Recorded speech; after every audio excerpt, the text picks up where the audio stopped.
Hi everyone, welcome to day 15 of Vegan June and what I ate yesterday. And so for breakfast I had some avocado toast with a tomato salad. I just toasted some superfood bread under the grill and in the meantime sliced up an avocado and made an avocado rose. This is purely for presentation purposes, and since blogging more about food I enjoy making it look nice. For this you just thinly slice a peeled avocado, make it into a straight line and then gradually curl it in on itself to form a rose. The avocado needs to be ripe but still with a little bit of firmness to it.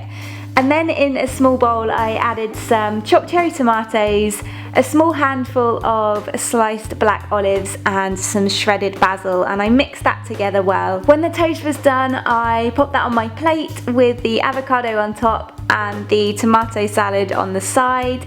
I squeezed over the juice of half a lemon, topped it with some red pepper flakes and seasoned it with salt and black pepper. Avocado toast is pretty standard, but I do eat it a lot because it's so amazing and really quick and easy. But there are so many different ways that you can do it by adding on different things as well. Like this tomato salad for example, or hummus or beans. You can get really creative with the toppings. And of course it makes a really great lunch too. For a mid-morning snack I made an almond and raspberry smoothie. I added 1 cup of almond milk, half a cup of raspberries, 1 banana and 1 tablespoon of almond butter into my food processor, and I blended those up until smooth. And this is the true colour of it. It's an amazing bright pink, but I struggled to get that across on camera in the other shots. And this is probably my new favourite smoothie. The flavours of it are just amazing. It's creamy from the almonds and the banana, but sharp and fruity with the raspberries, and it was just delicious. But this would also be amazing if you used coconut milk too. If you're after a new smoothie recipe, I highly recommend giving this one a try. For lunch, I made a bowl of broccoli soup. I started by dicing up 1 white onion, and then I chopped up 2 sticks of celery, 1 large peeled potato, and half a broccoli into florets. I cooked the onions in a pan until soft with a little hot water. Then added in 2 minced cloves of garlic, and I cooked that off a little bit before then adding in the celery, the broccoli and the potatoes. Again I left it to cook a little before seasoning it with salt and black pepper.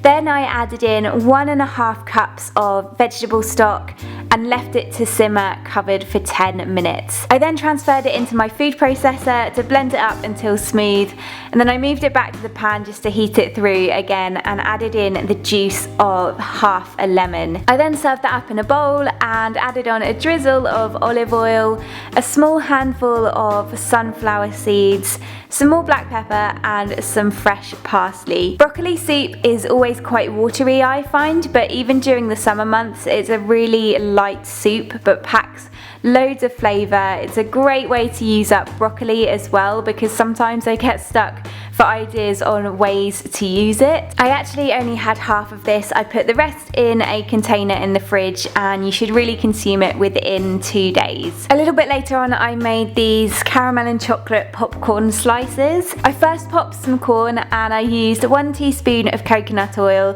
heated that up in a pan and then added in 4 tablespoons of popcorn kernels and allowed those to pop. I then transferred those to a bowl and heated up the remaining caramel sauce I'd made, and once that was warm I then added the popcorn back in and coated it really well. I then poured that out into a lined bread tin and then melted some vegan chocolate in the pan, just a small handful, with another teaspoon of coconut oil. I made sure the popcorn mix was flat in the tin and then I drizzled over the melted chocolate. I then placed that in the freezer for 2 hours, came back to it later and then sliced it up. It can go a little crumbly when you first cut it up, but for the most part they stayed as whole bars.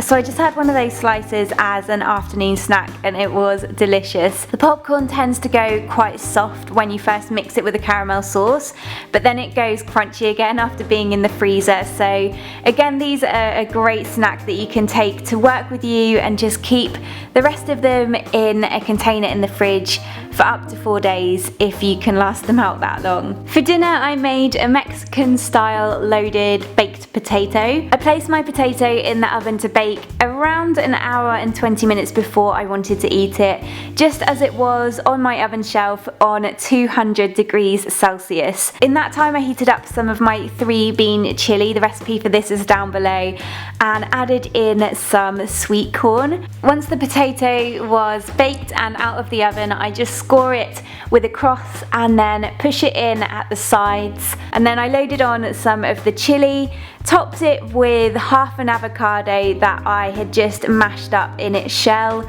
drizzled over some cashew sour cream, again the recipe for this is down below, and added on some chopped spring onions. It was huge, but I ate everything because it was so good. I just loved all of the different textures, and I don't actually eat baked potatoes all too often, but when I do I really enjoy them. Some other ideas for vegan toppings could be homemade baked beans, chickpea tuna mayonnaise, or some cashew cream cheese. I have recipes for all of these, so I will link them down below. For dessert I made a chocolate sundae. I first made some chocolate and ice cream by blending up 2 frozen bananas, and to that I added 2 tablespoons of raw cacao powder. I blended that up for around 15 seconds, then added 1 scoop into a glass.